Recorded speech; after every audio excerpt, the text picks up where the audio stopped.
Alors que la Syrie s'enfonce dans la guerre civile, notamment à Homs, la communauté internationale s'est heurtée au veto chinois et russe pour condamner Damas.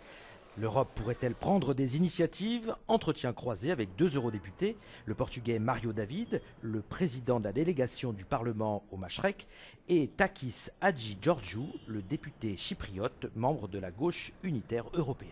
Mardi, lors du sommet UE-Chine à Pékin, le Premier ministre chinois s'est dit prêt à travailler sur la question des violences en Syrie, dans le cadre des Nations Unies.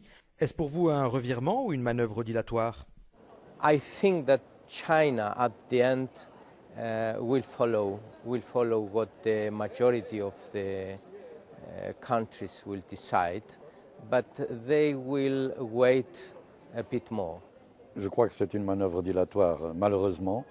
Nous regrettons la position que soit la Chine, soit la Russie ont pris dans dans les différentes discussions qui ont eu lieu au Conseil de sécurité. Et c'est absolument incompréhensible. Et que lorsque deux partenaires si importants avec qui nous voulons discuter et nous approcher davantage ne partagent pas nos valeurs. La Russie pose ses conditions pour envoyer d'éventuels casques bleus en Syrie. Les casques bleus, c'est une bonne idée? Why not? Although we are in a very tragic situation, every day we have a lot of deaths, we have the attacks from the state against their citizens, and we have to do something more crucial to stop it. Bon, là, encore une fois, je crois que c'est une manœuvre dilatoire, parce qu'on prendrait des mois et des mois pour discuter quel casque bleu, d'où est-ce qu'ils viendront, qui va payer à la fin. Et encore une fois, je crois qu'on est là. La Russie, ce qu'elle veut, c'est défendre sa base navale à Tartous. Et donc, c'est le seul allié qu'elle a encore dans la région.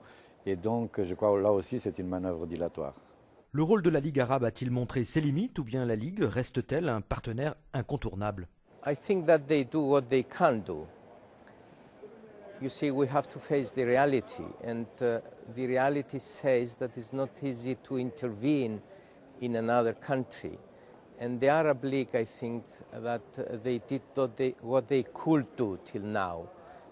They took some decisions, they decided to put some sanctions, they sent people there watching the procedure. They could do more. Non, je crois que la Ligue arabe reste un partenaire incontournable et c'est très important qu'ils prennent une décision si ferme, qu'ils prennent une position si ferme regardant ce qui se passe en Syrie. Donc c'est à eux en premier lieu même de proposer à la communauté internationale comment est-ce que doit être réglé un problème entre Arabes eux aussi. L'ancien Premier ministre belge Guy Verhofstadt demande à Catherine Ashton de préparer une intervention humanitaire européenne en Syrie, quitte à passer outre le veto de la Chine et de la Russie. Qu'en pensez-vous? For humanitarian things, of course, we have to go on. I have no doubt on that.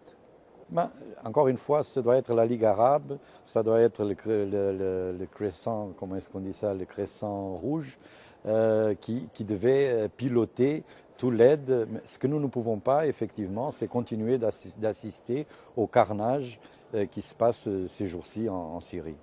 Outre la crise humanitaire en Syrie, l'ONU parle à présent de possibles crimes contre l'humanité perpétrés en Syrie. Qu'en pensez-vous?